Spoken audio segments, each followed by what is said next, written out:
नमस्कार साथियों, चलिए तो पार्ट 1 हो गया था ये नेशनल मिस कम मेरिट का, जो आपको डिस्क्रिप्शन बॉक्स में भी लिंक मिल जाएगा और यहाँ पे आपको आई बटन में भी, यहाँ ऊपर आप सब देख रहे होंगे कि आई बटन में भी वो आपको दिख रहा है। अगर आपने अपना साइंस वाला भाग नहीं चेक किया तो उसको भी आप चेक कर लें। तो चलिए आज हम देखते हैं, ये दूसरा पार्ट है सोशल साइंस का, कि इसमें कौन कौन से आंसर आपने कितने आपने स्कोर किया है। आप एक बार कमेंट बॉक्स में कमेंट जरूर करें कि आपने कितना स्कोर किया। चलिए, भारत का नाम किस जनजाति से निकला है? तो जो भारत का नाम है वो किस जनजाति से निकला है? तो ये भरत जनजाति एक होती है जो अपने भारत में, उसी से जनजाति के से ही अपना भारत का नाम निकला। पृथ्वी का कौन सा महाद्वीप सबसे बड़ा है? तो पृथ्वी का सबसे बड़ा महाद्वीप कौन सा भाई? एशिया है, जिसमें हम लोग रहते हैं। सबसे बड़ा महाद्वीप है ना हमारा। चलिए आगे चलते हैं। तक्षशिला विश्वविद्यालय कहाँ स्थित था? है की बात नहीं है, था। तो कहाँ स्थित था भाई? पाकिस्तान में स्थित था वो। ठीक है। भारत में लोकतंत्र का अर्थ है, भारत में लोकतंत्र का अर्थ क्या है? केवल राजा का शासन? बिल्कुल नहीं है, राजा का बेटा अब राजा नहीं बनता, जिसमें योग्यता वही बनता है। चलो, केवल सेना का शासन? नहीं, सेना का भी शासन नहीं है। धार्मिक नेताओं? बिल्कुल नहीं है। जनता के द्वारा जनता के लिए शासन? हाँ, ये वाला अपन सही आंसर है, चौथा नंबर। एक बार आप एक कमेंट बॉक्स में, अगर आप लोग सामाजिक विज्ञान पढ़े, बताइए कि जनता के द्वारा जनता के लिए शासन किसने कहा था? एशिया किस महाद्वीप में भारत किस अरे सॉरी, आंसर ही मैं बता दिया। भारत किस महाद्वीप में स्थित है? तो भारत अपना जो है एशिया महाद्वीप में स्थित है। चलिए अब आगे चलते हैं। निम्नलिखित में से कौन सा नागरिक का अधिकार है? नागरिक का अधिकार भाई क्या है? तो चलिए देखते हैं नागरिक का अधिकार क्या है। नागरिक का अधिकार क्या है? कर वसूलना? बिल्कुल नहीं है। चुनाव में भाग लेना? हो सकता है। कानून बनाना? नागरिक अधिकार नहीं है। सेना का संचालन? नहीं। ये बी नंबर जो होगा वो राइट आंसर होगा 41 का, है ना। 42 नंबर में देखेंगे, भारत में शासन का कौन सा प्रकार है? भारत जो में शासन राजतंत्र अब नहीं है। तानाशाही? बिल्कुल नहीं है, लेकिन इस टाइम तो तानाशाही वाला ही माहौल है। साम्राज्यवाद? बिल्कुल नहीं है, लेकिन हमारे देश में क्या है, लोकतंत्र शासन चल रहा है, लेकिन इस समय तो तानाशाही वाला चल रहा है ना। चलो आगे चलते हैं हम। आगे हम देखेंगे तो भारत में कानून कौन बनाता है? तो भारत में कानून कौन बनाता भाई? राष्ट्रपति नहीं, पुलिस नहीं, प्रधानमंत्री नहीं। आजकल का कानून प्रधानमंत्री को उसमें बन रहे हैं। चलो, संसद होगा इसका answer. Right answer A number होगा। आदि मानव, ये आदि मानव इसमें लिखा है, आदि मानव, है ना। आदि मानव अपने भोजन की तलाश में कहाँ जाता था? आदि मानव भोजन की तलाश में जंगल और नदी किनारे, हो सकता है ये शहरों में। तो शहरों में ये फाइटर जेट बड़े तगड़े से उड़ रहे हैं यहाँ भाई। चलिए, शहर तो पहले थे ही नहीं। मंदिरों में, स्कूलों, मंदिरों में जाएंगे तो भोजन वोजन की तलाश विशेष स्कूलों में भी नहीं। तो ये इसका ए ऑप्शन सही होगा, 44 नंबर का। चलिए, भारतीय संगीत का प्राचीन परंपरा का मूल आधार क्या था? जो मूल आधार इसका था वो क्या हो जाएगा? लोकगीत से, सामवेद से, नृत्य से, नाटक से। इसका आंसर जो होगा वो सामवेद होगा। 4 वेद होते हैं। कौन कौन से वेद होते हैं एक बार आप कमेंट बॉक्स में कमेंट जरूर करें। चलिए तो अब चलते हैं 46 नंबर में। 46 नंबर में देखेंगे तो कौन सा प्राकृतिक संसाधनों का उदाहरण निम्न में कैसे? प्राकृतिक बोला है, प्राकृतिक संसाधन यानी जो गॉड प्रदत्त होता है, यानी कि जो मानव द्वारा निर्मित नहीं होता। तो कार तो हम भी बनाते हैं, सड़क भी हम ही बनाते हैं, मशीन भी हम भी बनाते हैं, लेकिन ये जो पानी है ये प्राकृतिक संसाधन है। अब आगे चलते हैं। निम्नलिखित में से कौन सा संसाधन मानव निर्मित है? अब यहाँ पे देखिए, मानव निर्मित जो हम निर्मित करते हैं, पानी हम नहीं बनाएंगे, मिट्टी भी नहीं, जंगल भी नहीं, तो हम क्या बनाते हैं? भवन। तो इसका सी आंसर राइट होगा। चलो, भारत में जूट उद्योग कहाँ केंद्रित है? भारत में जूट उद्योग जो है वो केंद्रित है पश्चिम बंगाल में, है ना। भारत की जनगणना के अंतराल पर की जाती है, कितने वर्ष के अंतराल में? तो हर 10 वर्ष के अंतराल में गणना की जाती है ना। कौन सा महासागर भारत के दक्षिण में स्थित है? तो हिंद महासागर, प्रशांत महासागर, और ये चीन सागर, अटलांटिक। तो ये हिंद महासागर जो है भारत के दक्षिण में स्थित है। उम्मीद करता हूँ कि यहाँ तक आप लोगों को समझ में आया होगा। चलिए आगे बढ़ते हैं।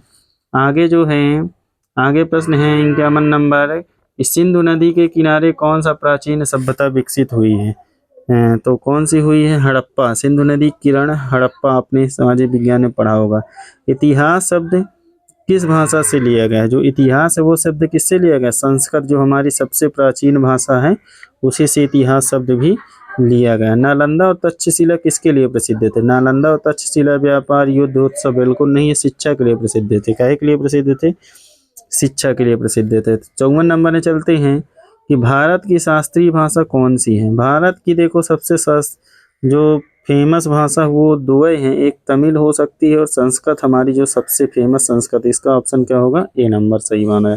डी भी हो सकता है, लेकिन जब दोनों दिए हैं तो संस्कृत ही माना जाएगा। चलिए, प्राचीन भारत की मौखिक ज्ञान परंपरा का मुख्य आधार क्या है?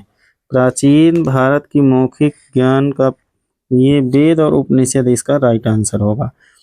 झूम खेती मुख्यतः कहाँ पाई जाती है? झूम खेती मुख्यतः कहाँ पाई जाती है? तो शहरी इसमें पर्वतीय क्षेत्रों में पाया जाता है। लघु उद्योग का उदाहरण कौन सा? लघु उद्योग का उदाहरण कौन सा होगा? तो लघु उद्योग का उदाहरण हम देखेंगे, लघु यानी सबसे छोटा, इस्पात कारखाना बड़ा होगा, ऑटोमोबाइल भी बड़ा, जहाज निर्माण, ये कपड़ा बुनाई जो होता है ना, ये लघु उद्योग में यानी छोटा उद्योग जो होता है, समझ रहे हैं ना। चलिए आगे चलते हैं, 58 में देखते हैं। तो 58 में हम देखेंगे तो इसका जो होगा निम्नलिखित में से खाद्य फसल कौन सी है? ये चाय पीते हैं और जूट रेशा है, कपास भी रेशा है, और ये चावल जो है वो खाद्य यानी खाना वाला है, समझ रहे हो, खाने के लिए। ITI किस प्रकार के उद्योग में? ITI प्राथमिक द्वितीय तृतीयक है, ये तृतीयक उद्योग में आता है। चलिए 60 नंबर प्रश्न देखते हैं। निम्नलिखित में से सबसे शक्तिशाली चोल शासक किसे माना गया? सबसे जो शक्तिशाली चोल शासक था वो कौन सा था? मोहम्मद गौरी, सुल्तान महमूद, राजा राम प्रथम। ये राजा राम प्रथम जो थे ये मतलब कि चोल शासकों में सबसे शक्तिशाली शासक थे। कृषि का अर्थ है, कृषि का अर्थ क्या है भाई? उद्योग स्थापित करना, कृषि खेती करना, है ना, समझ रहे हो। खेती जो होगा भवन निर्माण नहीं, ये होगा डी नंबर, भूमि की जुताई और फसल उत्पादन में। किस मृदा को कृषि के लिए सर्वश्रेष्ठ माना गया है? तो किसको माना गया है? बलुई मिट्टी, जलोढ़ मिट्टी, पथरीली लवड़ी। सर्वश्रेष्ठ जो भूमि होती है वो जलोढ़ मिट्टी होती है। जलोढ़ मिट्टी यानी कि जो हर साल बदलती रहती है, जब बाढ़ आती है तो बाढ़ अपने साथ मिट्टी बहा के लाती है और एक परत बना देती है, उसी को जलोढ़ मिट्टी कहते हैं ना। चलो, निम्नलिखित में से कौन सा जल का स्रोत है? नदियां भी हैं जल का स्रोत, झीलें भी हैं, भूजल भी है, डी ये सभी, यानी कि ये तीनों हैं, है ना। निम्नलिखित में से कौन गैर नवीकरणीय संसाधन कौन सा है? यानी गैर नवीकरणीय यानी कि जिसको नवीनीकरण नहीं किया जा सकता। जल, वायु, खनिज तेल, सूर्य की ऊर्जा। तो इसमें होगा खनिज तेल, जिसका रख दिया, जिसका हम फिर से यूज़ नहीं कर सकते, वो क्या होगा? खनिज तेल होगा। ठीक है, सी नंबर ऑप्शन होगा। उम्मीद करता हूँ कि यहाँ तक आपके समझ में होगा। चलिए जल्दी, वीडियो लंबा हुआ जा रहा है। चलिए आगे चलते हैं। 65 नंबर में देते हैं, स्वस्थ जीवन के क्या लक्षण होते हैं? जो स्वस्थ जीवन होंगे उसके क्या लक्षण होंगे? तो भैया अगर आप स्वस्थ रहना चाहते हैं तो आप तनाव मुक्त रहिए, डिप्रेशन में मत जाइए, चले गए हैं तो निकलने का प्रयास करिए, जिंदगी है एक बार मिली, इसको भरपूर एंजॉय कीजिए। इतिहासकार अतीत के बारे में जानकारी पाने के लिए किनका उपयोग करते हैं? इतिहासकार अतीत की जानकारी पाने के लिए अभिलेख भी ढूंढते हैं। ठीक है, पुरातत्व अवशेष, पांडुलिपि, बिल्कुल ये चारों ऑप्शन जो होंगे इसका डी नंबर जो होगा सही होगा। भारतीय सांस्कृतिक विरासत का एक प्रमुख अंग कौन सा? 67 नंबर में। तो इसमें देखेंगे साहित्य, कला और ये तीनों जो पहला नंबर ऑप्शन होगा बिल्कुल साहित्य, कला और संगीत इसका सही आंसर होगा। वेदों की भाषा कौन सी थी? जो वेदों की भाषा थी वो कौन सी थी? ये संस्कृत भाषा, जो अपनी प्राचीन और सबसे फेमस भाषा, वही वेदों की भाषा थी। 69 नंबर में चलते हैं। भारत में नागरिकों को मतदान का अधिकार किस उम्र में मिलती है? बिल्कुल हम जानते हैं कि अगर हम 18 वर्ष के हो गए हैं तो हम मतदान कर सकते हैं। चलिए आगे चलते हैं। मगध साम्राज्य वर्तमान भारत के किस भाग में स्थित है? वर्तमान जो है ये बिहार, मगध जो है बिहार भाग में क्या है, इससे स्थित है। उम्मीद करता हूँ कि पार्ट 2 भी आपके समझ में आया होगा। आपने कितना स्कोर किया एक बार आप कमेंट बॉक्स में कमेंट जरूर करें। तो चलिए मिलते हैं जल्दी ही अगले भाग को लेकर। जय हिंद।